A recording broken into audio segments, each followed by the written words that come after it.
Hi, this is Kim Phoenix. I just wanted to show you a little bit behind the scenes of the GetResponse autoresponder. It is one of the more common autoresponders you will hear about. Aweber is another one that I've used. I've used both GetResponse and Aweber. And I think with GetResponse, the biggest advantage of it is price. But Aweber is definitely more intuitive, easier to use. They have a little pop-up on the bottom telling you what your next step is. So I just thought I would show you around a little bit just to make it easier. So the first thing is you want to make your campaign. So you would go, campaign is your email list that you're going to be creating.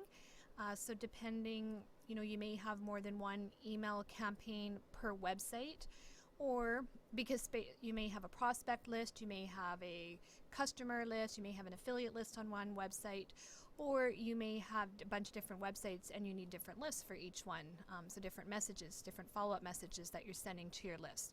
You can also use autoresponders to set up fixed-term memberships where you have people that are signing up. They know it's a certain amount of time for the membership and they're signing up for it, and you're going to send that information to them weekly or so via email. So I'm just going to show you, if you go into here, you're going to create a new campaign. So you would go right here, create campaign.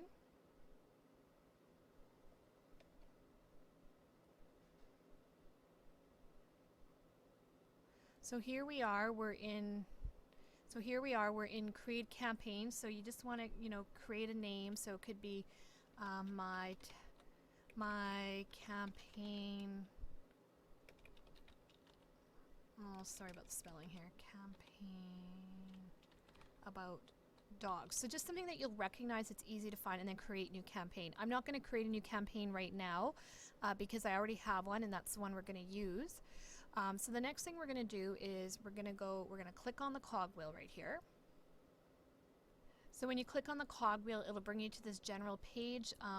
The biggest thing, this is where you'll enter in your address. It's on the bottom here. If I scroll down, you would enter in your address as to what's going to be seen by the people that are receiving your emails, the address that they'll see on the bottom of there. So you'll want to add that in. The other thing is make sure you activate the autoresponder. Check this off once you have your whole campaign set up so that it works.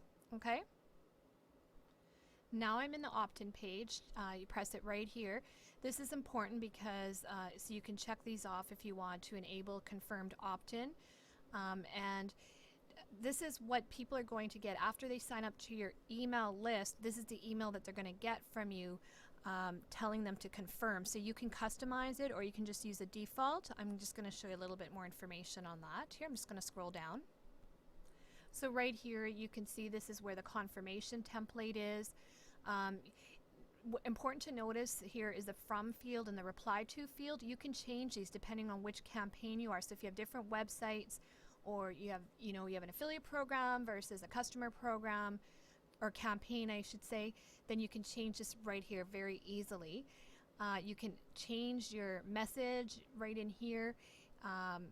You can change this right here. Please confirm what you want it to say. So this is where you do all of that confirmation email that people are going to receive. You come into this part.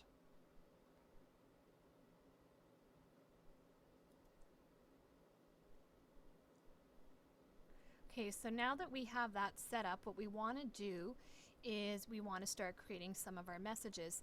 Just so you know here, if you ever have like an email blast that you want to send out, like on a particular, like you want to send it out as something comes up, you can send out, these are called newsletters in GetResponse. But if you're wanting to create your automated follow-ups, this is where you do that. So we would click on here, create follow-up, and that'll bring us to the next page. Manage follow-ups is if you want to do edits of ones that you've already, of messages that you've already created. So we're going to click on create follow-up.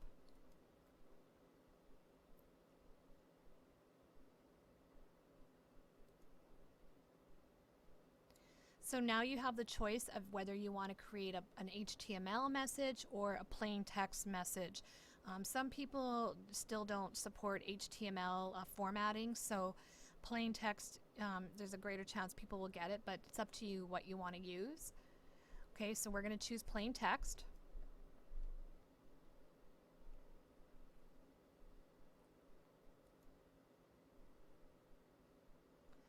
Okay, so now we're in here to create a new follow-up, and this is where you can indicate how many days after sign up. You can change this to 0. For example, if perhaps they were downloading, they wanted your opt-in form that you have on your website is suggesting that they can sign up for a free download of something, then put 0 days after sign up, because they'll get it right immediately after they confirm on their link.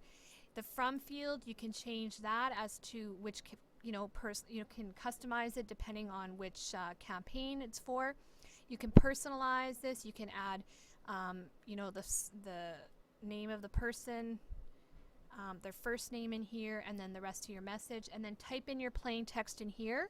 You can also personalize it as well. Hi, so-and-so, and then wrap your long lines at the end, because that'll bring them to the recommended with right here. On the bottom of that same page, you will find preview and test, so you can send a test email. I recommend you do that to make sure all your links are working. You can check if it's going to be recognized as spam, and if you're working on something you plan to come back, you can save it as a draft.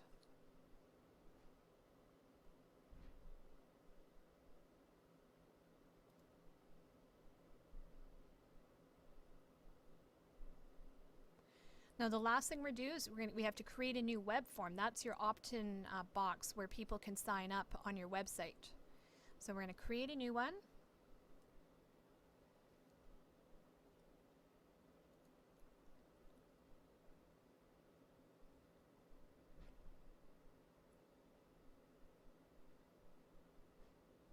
And once we're on this website, or on this page, web page, I mean, you can choose whatever type of web form you want, and then all you do is you can change the color. So if you want to edit the header, it doesn't have to stay this color. You can change what it says in there. You can change the text to say first name. Just a matter of changing everything. So if you want to change the color of this to a different color, you would just click on background, and you can change it in all so that it fits the look of your site. And that's pretty much it. It's just a matter of going in there and trying some different things and just seeing what works. One of the things I like on here that Aweber doesn't have is it has the little edges. So if you wanted to round, your the little edges around your something really small, but it just kind of makes it kind of look kind of nice. You can just round the edges of your form. So, and of course, there we go. That is something you can do to just change the appearance. But anyway, as I said, you can change all the colors here. So I hope that helps and makes it a little bit easier. One of the other things I should mention to you that is a huge, huge help. So of course, I guess I should mention first, though, make sure you save your web form, and then what you're going to do is you can take the JavaScript and put it on your website. And if you're using WordPress, just insert it in a widget in one of your sidebars, and that will show up, your opt-in box will be there. Make sure you check out these tutorials. They have a lot of tutorials that will be helpful, and they also have, if you're having any difficulty, contact them. They have a good support team as well. So I hope that helps you in making your decision as to what kind of autoresponder you want to use. Take care. And I guess one other thing I should mention, so here's the video tutorials page. One other thing I should mention is if you're looking for PLR content for your website, be sure to visit my website at www.buy-plr-products.com. Okay, bye.